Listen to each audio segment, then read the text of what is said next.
বন্ধ করেছে। Who is the authority here? Who is the authority here? তা আপনি দাঁড়িয়ে আছেন কেন এখানে? তাহলে আপনারা দাঁড়িয়ে আছেন কেন?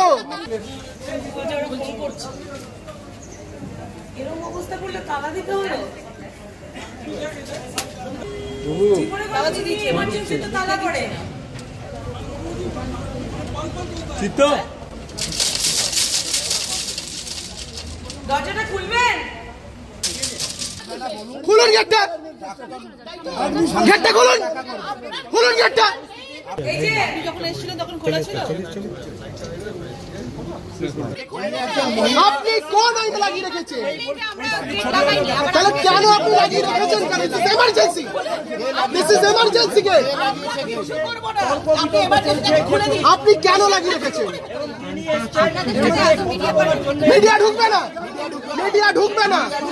ওই দা ডক্টরস আর সিয়ার, ওই দা ডক্টরস আর সিয়ার। আমরা এখানে ঢুকবো,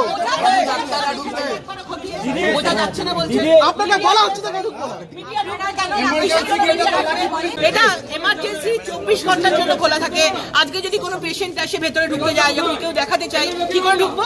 পুলিশ বলছে আমরা কিছু জানি না, অথচ পুলিশ বাইরে ভেতরে বসে আছে আর সাধারণ মানুষ বাইরে। পুলিশ ভেতরে, সাধারণ মানুষ বাইরে। বুঝতে পারছে কি অবস্থা? ওপরের নির্দেশে চলছে, কাউকে কোনো জায়গায় ঢুকতে দেওয়া হবে না, কেউ কোনো জায়গায় যেতে পারবেন না।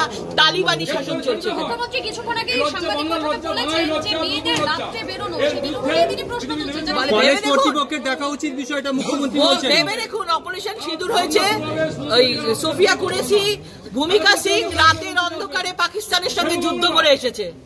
দেশ কি বলছে? আর পশ্চিমবাংলা কি বলছে? নাকি ফরেস্ট আছে, জন্তু জানোয়াররা নাকি খেয়ে নেবে মেয়েদের, সেই জন্য নাকি বাইরে থেকে বাইরে বেরোতে না করছেন। মানে ভেবে দেখুন, একজন মহিলা মুখ্যমন্ত্রী, তিনি মানে কি ধরনের কথা বলছেন। সুরক্ষার দায় ওনারই ছিল। আজকে হসপিটাল, প্রাইভেট হসপিটালের কথা বলছেন। এই রাজ্যের অভিভাবক একজন মহিলা মুখ্যমন্ত্রী, আর মহিলাকে বাঁচানোর জন্য উনি বলছেন মহিলাদের উপরে দোষ দিচ্ছেন। আজকে উনি না বলেন আমার কলকাতা, আমার বেঙ্গল সবাই থেকে সুরক্ষিত, সেই বেঙ্গলে উনি রাত্রিবেলা কেন মহিলারা বেরোবে না? তার মানে মুখ্যমন্ত্রী এতদিনের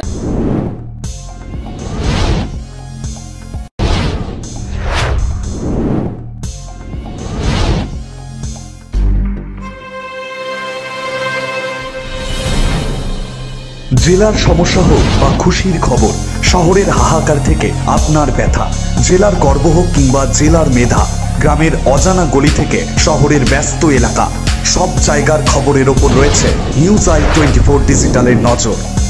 নিউজ আই 24 ডিজিটাল।